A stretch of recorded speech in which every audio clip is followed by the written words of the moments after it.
उत्तराखंड में मौसम की मार से जनता बेहाल है। नदियां अपना विकराल रूप दिखा रही हैं। पहाड़ नीचे की तरफ खिसक रहे हैं। किसी के खेत बह गए, किसी के घर ढह गए। शहरों में तालाब और पहाड़ों में सैलाब की तस्वीरें आम हो गई। मौसम की मार कहां-कहां और कैसे-कैसे पड़ रही है। साथ ही उत्तराखंड के बड़े नेता दिल्ली आखिर क्यों जा रहे हैं? दिल्ली में आम मुलाकातों की क्या कोई खास वजह है या नहीं? आइए बात करते हैं इस वीडियो में, लेकिन आगे बढ़ने से पहले वीडियो को कीजिए लाइक, चैनल को कीजिए सब्सक्राइब और कमेंट करना बिल्कुल न भूलें। आप अपने आसपास देख ही रहे होंगे कि बारिश कैसे कहर बनकर बरस रही है। बारिश से पहाड़ की नदियों ने विकराल रूप धारण कर लिया है और प्रकृति जब विकराल रूप धारण कर लेती है तो इंसान उस पर कंट्रोल नहीं कर पाता। भिलंगना ब्लॉक के बूढ़ा केदार क्षेत्र में शुक्रवार को बादल फट गया। यहाँ से बाल गंगा और धर्म गंगा नदी की डराने वाली तस्वीरें सामने आई। देखिए, हम सिर्फ तस्वीरें देखकर डर का अनुमान लगा सकते हैं, लेकिन जो लोग असल में इस मंजर को देख रहे होंगे वही असली डर और खौफ को जानते होंगे। बादल फटने से बाल गंगा नदी उफान पर आ गई, जिससे गेवाली, तोली, विसन, किनगढ़ और बूढ़ा केदार में लोगों के कई खेत बह गए। बूढ़ा केदार के तोली गांव में रात को भूस्खलन हुआ, जिसमें एक मां बेटी दफन हो गई। दिक्कत यह है कि प्रशासन और बचाव की टीमें तो पहुंचती, लेकिन बताया गया कि सड़कें ध्वस्त होने से वो भी नहीं पहुंच पाई। कई जगहों पर बिजली और पानी की लाइनें टूट गई हैं, सप्लाई पूरी तरह से बंद हो गई। इसी बीच एक वीडियो ये भी सामने आया जो बता रहा है कि नदी का लेवल कितना ज्यादा बढ़ गया है। सड़क किनारे बनी ये दुकान और मकान देखते ही देखते नदी के उफान में समा गया।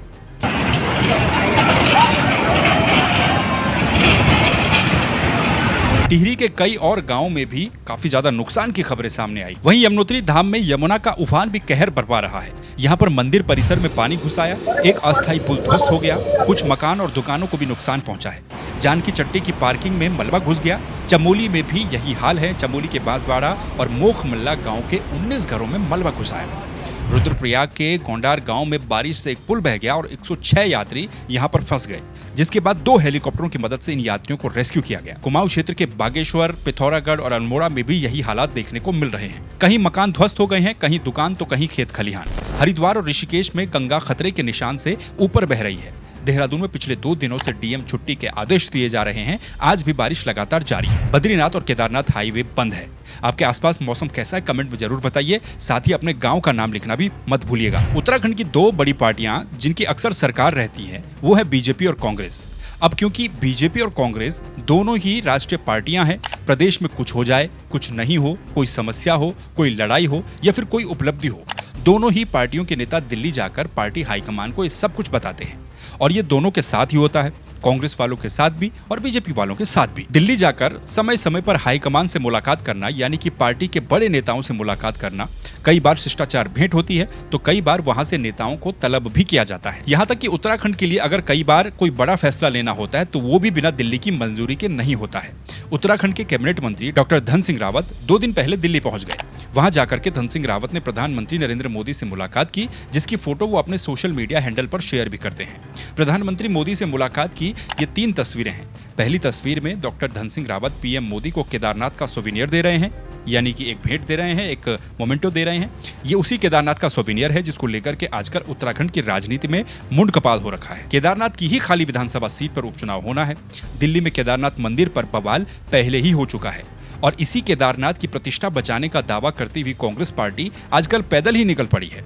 हालांकि जब भी उत्तराखंड का कोई बड़ा नेता दिल्ली जाता है और अपने बड़े नेताओं से मिलता है तो अक्सर केदारनाथ का ही सोविनियर दिया जाता है।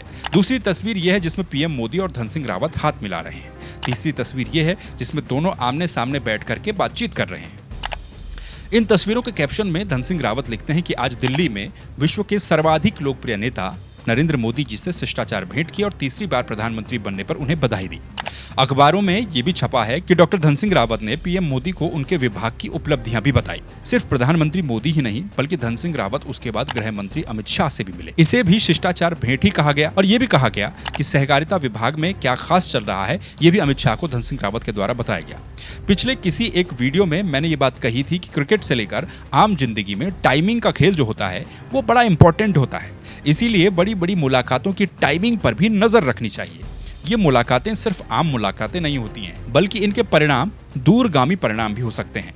अब धन सिंह रावत की इस मुलाकात के परिणाम कितने दूरगामी होंगे ये जानने के लिए तो दूरबीन लेकर के बैठना पड़ेगा। ये इसलिए भी है कि देखिए, मुलाकातें तो होती रहती हैं, इसमें कोई मिर्च मसाले वाली बात तो नहीं है। लेकिन क्या है कि उत्तराखंड का इतिहास ये गवाह रहता है कि उन छोटी छोटी मुलाकातों के भी बहुत बड़े मायने हो जाते हैं जो दिल्ली में की जाती हैं। अब ये आज की एक खबर भी देख लीजिए। इसमें कहा गया है कि सरकार और संगठन के मुद्दों को लेकर दिल्ली पहुंचे धामी। यानी कि अब मुख्यमंत्री पुष्कर सिंह धामी भी दिल्ली दौरे पर चले गए हैं। हालांकि मुख्यमंत्री वहां पर पीएम मोदी की अध्यक्षता में होने वाली नीति आयोग की बैठक में हिस्सा लेंगे। इससे पहले उन्होंने दिल्ली में बीजेपी के प्रदेश प्रभारी दुष्यंत गौतम से भी मुलाकात की और खबर यह है कि अब वो जेपी नड्डा से भी मुलाकात कर सकते हैं, जो कि बीजेपी के राष्ट्रीय अध्यक्ष भी हैं। जाहिर सी बात है कि उत्तराखंड में पिछले दिनों जो भी चल रहा होगा उसका भी फीडबैक संगठन और सरकार दोनों का हाईकमान के द्वारा लिया जाएगा। यानी कि कुल मिलाकर ये दोनों मुलाकातें आम तो हैं लेकिन खास भी हैं।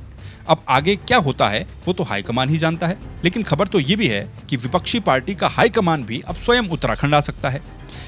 मैं बात कर रहा हूं कांग्रेस की। कांग्रेस के प्रदेश अध्यक्ष करण माहारा इन दिनों केदारनाथ की प्रतिष्ठा रक्षा यात्रा पैदल ही निकाल रहे हैं। बीजेपी के लोग उनकी इस यात्रा को खुद की कुर्सी बचाओ यात्रा कह रहे हैं। बीजेपी का कहना है कि ये पदयात्रा सिर्फ और सिर्फ एक गुट विशेष की पदयात्रा बनकर के रह गई है। कांग्रेस का एक गुट ही इस यात्रा में दिख रहा है।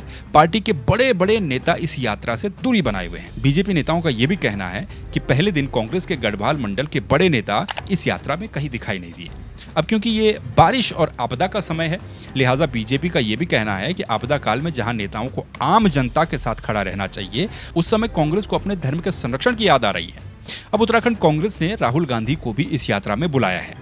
कांग्रेस की केदारनाथ प्रतिष्ठा रक्षा यात्रा का समापन 4 अगस्त को होना है। इस दिन कांग्रेस ये कोशिश कर रही है कि राहुल गांधी को भी यात्रा में बुलाया जाए। इसके लिए निमंत्रण भी बाकायदा भेज दिया गया है हाईकमान और राहुल गांधी को। अब राहुल गांधी इस यात्रा में आएंगे या नहीं आएंगे ये तो वक्त ही बताएगा, और अगर आ भी जाते हैं तो इससे कांग्रेस को कितना फायदा मिलेगा और क्या कांग्रेस में गुटबाजी इससे खत्म हो सकती है, ये भी देखने वाली बात होगी। जाते जाते बात अब खेल की भी। दुनिया के खेलों का सबसे बड़ा मेला यानी कि ओलंपिक खेलों का आगाज भी हो गया है। अब अगले कुछ दिन तक आपको ये खबरें सुनने को मिलेंगी कि किस खेल में कौन सा भारतीय कौन सा मेडल लेकर के आया है, और इन खबरों पर आप प्राउड भी फील करेंगे। कल पेरिस ओलंपिक का आगाज हो गया है। पेरिस की सीन नदी में खिलाड़ियों की परेड इस बार नाव के ऊपर हुई। इस महाकुंभ में 205 देश हिस्सा ले रहे हैं। पेरिस ओलंपिक में इंडियन कंटिजेंट यानी कि भारतीय दल का झंडा पीवी सिंधु और अजंता शरद कमल के हाथों में था। इस बार ओलंपिक गेम्स में भारत के 117 खिलाड़ी भाग ले रहे हैं। कुल मिलाकर के इस ओलंपिक में 6800 से ज्यादा खिलाड़ी हिस्सा ले रहे हैं। भारत का टारगेट इस बार कम से कम 10 मेडल जीतने का होगा, क्योंकि पिछले टोक्यो ओलंपिक में भारत ने कुल 7 मेडल जीते थे। भारत का कंपटीशन कुल 95 पदकों के लिए होगा। उम्मीद करते हैं कि इस बार भारत ज्यादा से ज्यादा मेडल जीत सके। हमारी शुभकामनाएं सभी खिलाड़ियों के साथ हैं। आपका क्या कहना है, कमेंट बॉक्स आपके लिए खुला है, कमेंट जरूर कीजिएगा। चैनल को सब्सक्राइब कीजिए, वीडियो को लाइक कीजिए और इस चैनल को आगे बढ़ाने में इसी तरीके से मदद करते रहिए। फिर मुलाकात होगी किसी नई वीडियो में, तब तक के लिए नमस्कार।